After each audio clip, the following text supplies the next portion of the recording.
এই যে দেখেন এখানে কিন্তু আমি এক এক করে অনেকগুলো দিয়ে দিচ্ছি, এক এক করে সবগুলো আমি এভাবে উল্টে দিব। কিন্তু আমি সবগুলো বড়া ভাজা নিছি। এই যে বাজার পরে দুইটা কিন্তু এখান থেকে খাইও লাইছি। আর আমি কিন্তু এই ডিমের বড়া কিন্তু কখনোই বানাই না, মাছের ডিমের বড়া এই ফার্স্ট টাইম বানাইছি। আসসালামু আলাইকুম, সবাই কেমন আছেন? আশা করি সবাই ভালো আছেন। এই যে এখানে আছে রুই মাছের ডিম, এটা কিন্তু আজকে আমি বড়া বানাবো। আরো আগে রুই মাছ আনছিলাম একটা, ওইটা কিন্তু ফ্যাটের ডিম হয়েছে, ওইটা রান্না করে খাইছি। ওই ডিমটা আজকে ভাবতেছি যে আজকে একটু অন্য স্টাইলে বানাই, বড়া বানাই। সেজন্য ডিমটা আমি এই যে এটা কিন্তু ফ্রিজে ছিল, সেজন্য কালা কালা দেখা যেতেছে। ফ্রিজ থেকে আমি নামিয়ে নিয়ে আসছি, এটা আমি বড়া বানাবো। এখানে আমি কি কি ব্যবহার করতেছি অবশ্যই ভিডিওতে দেখাবো। আর এই যে এখানে অনেকগুলো পেস্ট কেটে নিছি কুচি করে, একবারে কুচি কুচি করে, সাথে কিন্তু রসুনও কুচি করে নিছি। এখানে রুই মাছের মাথা, তারপরে হচ্ছে যে পেটের খালি, লেজ এগুলা আছে, সাথে কিন্তু একটা শিং মাছও আছে। এগুলা আমি ভাইজা নিছি, এগুলা কিন্তু ভুনা করব। আর এই ডিমটা বড়া বানাবো। অন্য তরকারিও আছে, কালকের মুরগির মাংস ভুনা আছে, চিচিঙ্গা ভাজি আছে। এখানে কিন্তু আমি এই যে অনেকগুলো পেঁয়াজ দিয়ে দিলাম, সাথে কিন্তু একটু রসুনও দিব। রসুন কিন্তু সবটা না, এই যে অল্প কিছু দিলাম রসুন, কারণ যেহেতু আমি বাটা রসুনটা বাটাও দিব। এই যে এখানে আদা বাটা, রসুন বাটা, এই যে এটুকু দিলাম। এখানে কিন্তু আদা বাটাও আছে সামান্য, রসুন বাটাও আছে। এখন আমি দিয়ে দিব হলুদের গুঁড়া, মরিচের গুঁড়া দিয়ে দিলাম। হলুদের গুঁড়া 1 চামচ। এখন দিয়ে দিব মরিচের গুঁড়া 1 চামচ। অনেকে কাঁচামরিচও দিতে পারেন চাইলে, আমার কাছে কাঁচামরিচ নাই, সেজন্য আমি দিয়ে দিলাম মরিচের গুঁড়া। এখন দিব পরিমাণ মতো লবণ।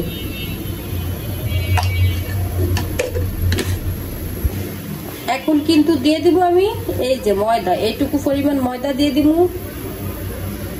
আপনাদের হাতের কাছে ময়দা না থাকলে চালের গুঁড়া ব্যবহার করতে পারেন, বেসন ব্যবহার করতে পারেন, কোনো সমস্যা নেই। এখন কিন্তু এটা ভালোভাবে এই যে মাছের ডিম, এই ডিমের সাথে কিন্তু মাইখা নিতে হইব। এই যে এখানে কিন্তু আমি খুব ভালোভাবে এগুলা এই যে মিশিয়ে নিছি, একবারে মাইখা সুন্দরভাবে মিশিয়ে নিছি। এখন কিন্তু আমি তেলে বড়াগুলা ভাজবো। এখন আমি দিয়ে দিব তেলে। এই তেলটার কালার এরকম, কারণ এই তেলে কিন্তু আমি এই যে মাছগুলা ভাজছিলাম, সেজন্য তেলটার কালার এরকম দেখা যাইতেছে। এই যে আমি ছোট ছোট সাইজ করে দিয়ে দিব এক এক করে।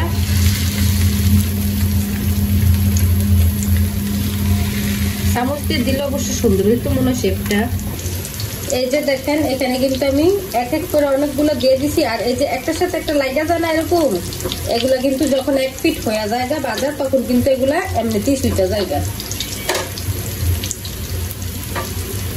এই যে এগুলো লাগিয়ে রয়েছে, এগুলো আর একটু পরে দেখবেন কি সুন্দরভাবে সুইটা দিব। বড়াগুলা কিন্তু আমার এক ফিট হয়ে গেছে। এখন কিন্তু আমি বড়াগুলো উল্টে দিব। আর একটার সাথে একটা যে লাগা ছিল ওগুলো কিন্তু আমি সুইটে দিছি। এই যে দেখেন কি সুন্দরভাবে এক ফিট হয়ে গেছে।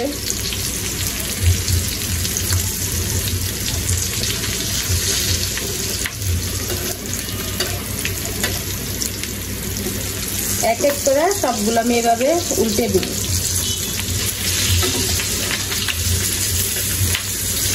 দেখছেন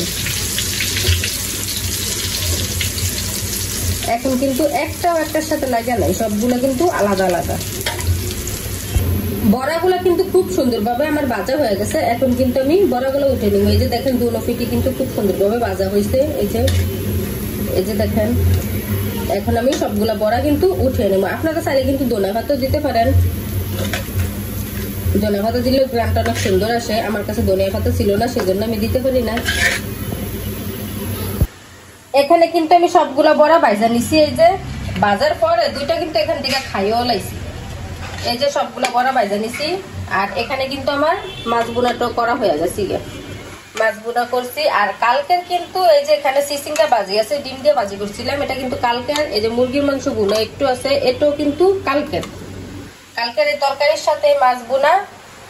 আর এই মাছের ডিমের বড়া, এগুলা কিন্তু আজকে সুন্দরভাবে হয়ে যাইব। সেই জন্য আজকে বেশি কোনো তরকারি রান্নাও করি না, শুধু মানে মাছের এই যে মাথা, কোলের পিস এগুলো বোনা করছি আর ডিমগুলা বড়া বানাইছি। এই আর কি। কেমন হয়েছে আজকের ভিডিও অবশ্যই বলবেন।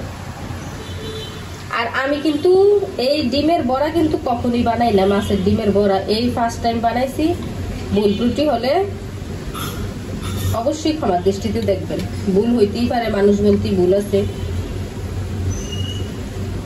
প্রথম বানাইছি তো মানে কিরকম হয়েছে তা আপনারা বলবেন।